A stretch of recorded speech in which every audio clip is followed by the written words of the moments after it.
E aí galera, tudo bem? Eu fiquei de fazer alguns vídeos, né, sobre Python para a gente começar a aprender um pouquinho sobre como que funciona a linguagem e a gente poder começar a desenvolver nossos projetos.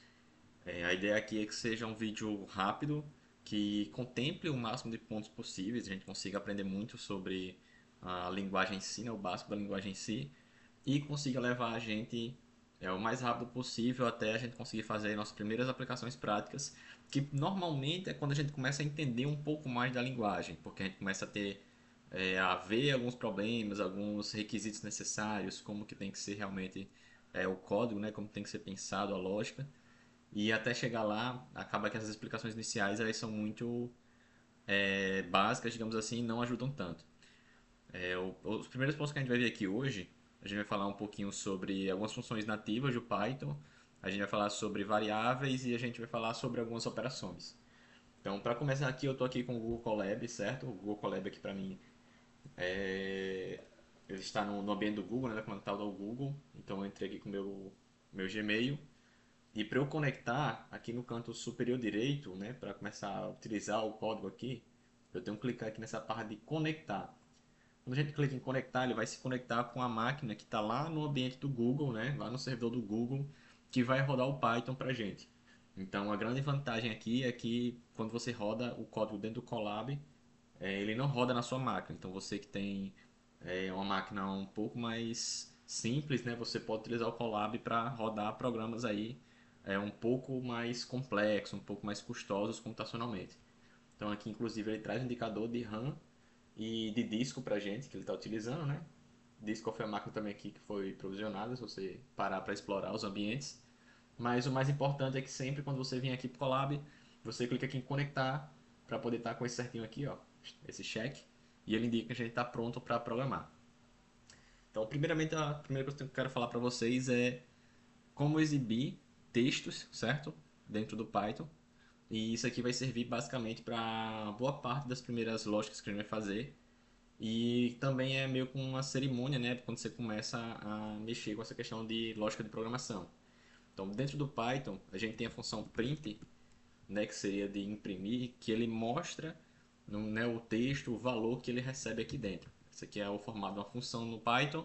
Você digita o, o nome, né, da função e coloca parênteses para poder chamar essa função. A função print, ela tem que receber um parâmetro aqui dentro para ela saber o que é que vai imprimir.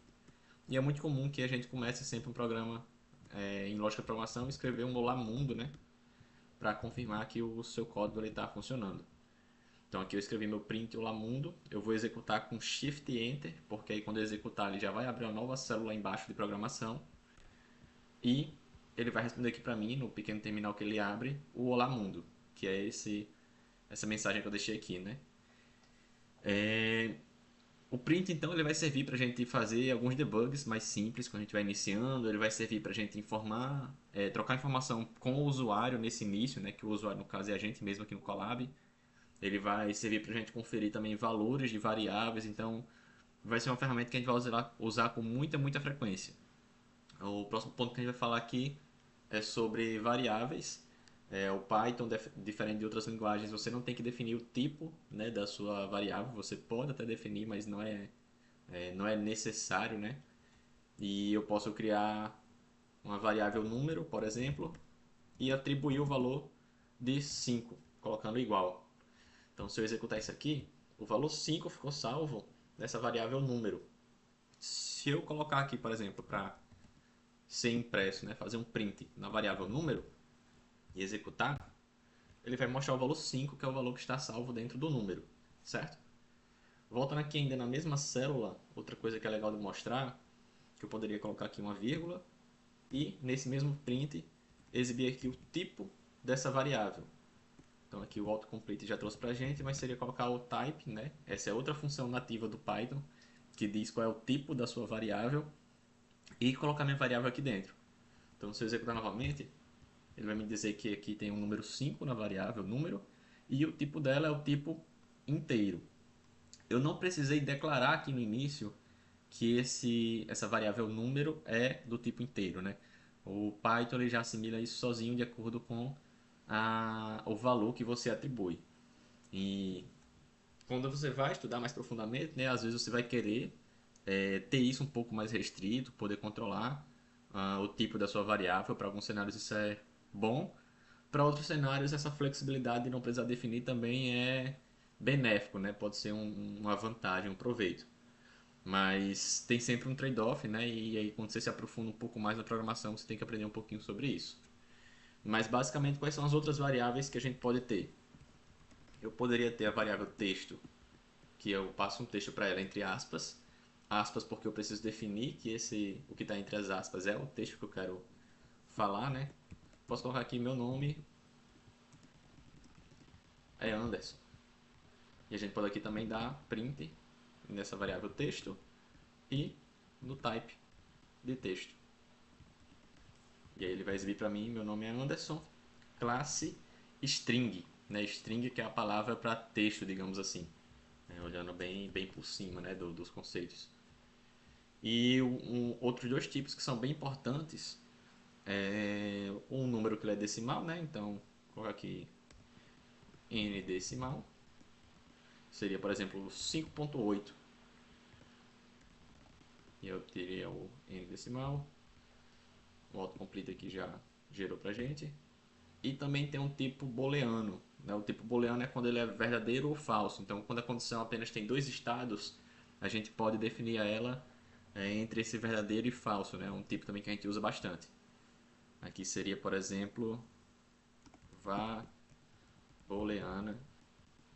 Passa aqui o true, que é uma palavra reservada do Python, certo? Então esse true ficou azulzinho, porque o Python sozinho reconhece que essa é uma palavra reservada e que vai ter esse significado de ser um valor verdadeiro e não de ser uma variável, por exemplo, com a palavra true, né?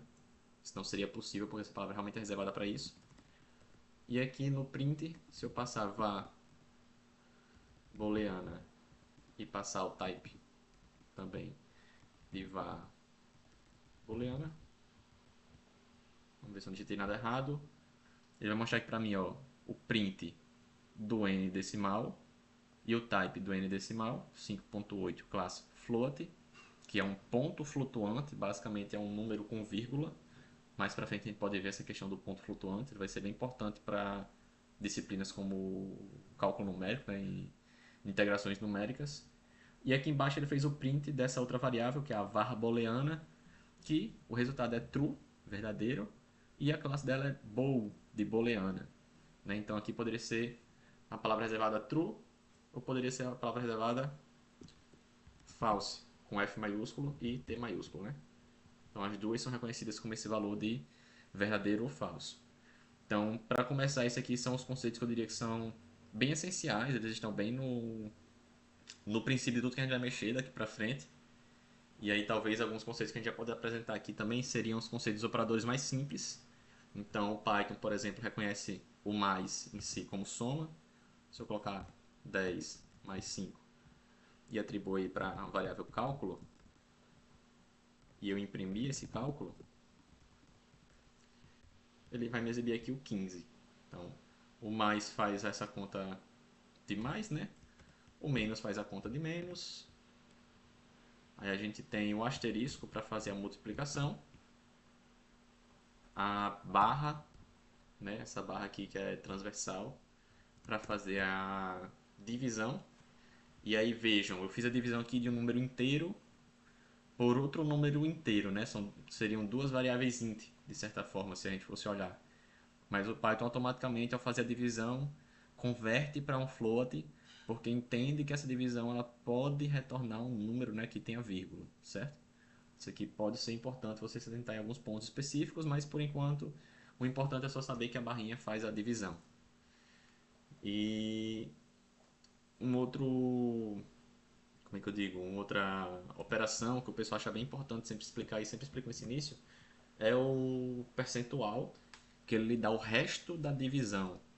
Então, se eu executar aqui, por exemplo, ele vai me dizer que o resto dessa divisão aí de 10 para 5 vai ser zero, porque é o quanto o resto da divisão, né? A divisão ela é exata. Para alguns cenários, esse percentual ela é bem importante para a gente para otimizar alguns cálculos, né? Por exemplo, é muito comum o pessoal utilizar ele para entender se um número é par ou ímpar, por exemplo, fazendo a divisão por 2. Mas a gente pode fazer diversos tipos de validações utilizando isso aqui. É, Eu acho que isso é o principal. Acho que eu fosse falar outra coisa aqui sobre esse primeiro vídeo. É que dá para você converter os tipos. Então, por exemplo, aqui eu tenho o n decimal, né? Eu vou trazer aqui para essa célula de baixo. Deixa eu separar só com a linha em branco de código. O n decimal ele vale 5.8, certo? Deixa eu alterar aqui para 5.0 para não ficar confuso, que talvez junto com outros conceitos que a gente vai ver depois. Mas o n decimal vale 5, exatamente 5, só que eu estou definindo ele como 5.0, né? Se a gente olhar aqui, a classe dele ainda é float, mesmo que ele seja um número de certa forma inteiro, né? Não tem exatamente um valor aqui após a vírgula, só que eu defini que ele tinha um ponto. Então o Python respeita essa definição. Só que se eu quisesse também, eu poderia utilizar a função que é nativa do próprio Python e decimal. Fazer a conversão para inteiro desse valor n decimal. Então, se eu colocar int, por exemplo, a palavra reservada int, faz a conversão desse valor para inteiro. Ele vai fazer esse reconhecimento para inteiro, né? Se eu colocar aqui agora print n decimal e type n decimal, quando executar ele mostra que o 5, que é o valor que tem no n decimal, é transformado em inteiro, não tem mais o zero, e a classe dele também foi convertida para inteiro, né? Então existem formas da gente trocar os tipos, né, das variáveis. Isso aqui vai ser muito, muito importante também mais para frente. É especialmente importante quando a gente for fazer validação da entrada do usuário. O usuário digitou um número e normalmente quando o usuário dá uma entrada na informação, o campo mais simples que a gente pode utilizar ele entende como um texto, né? Por mais que ele escreveu um número, é um texto do número. Então seria como se eu dissesse que o meu n decimal, por exemplo, ele é 5, 5.0.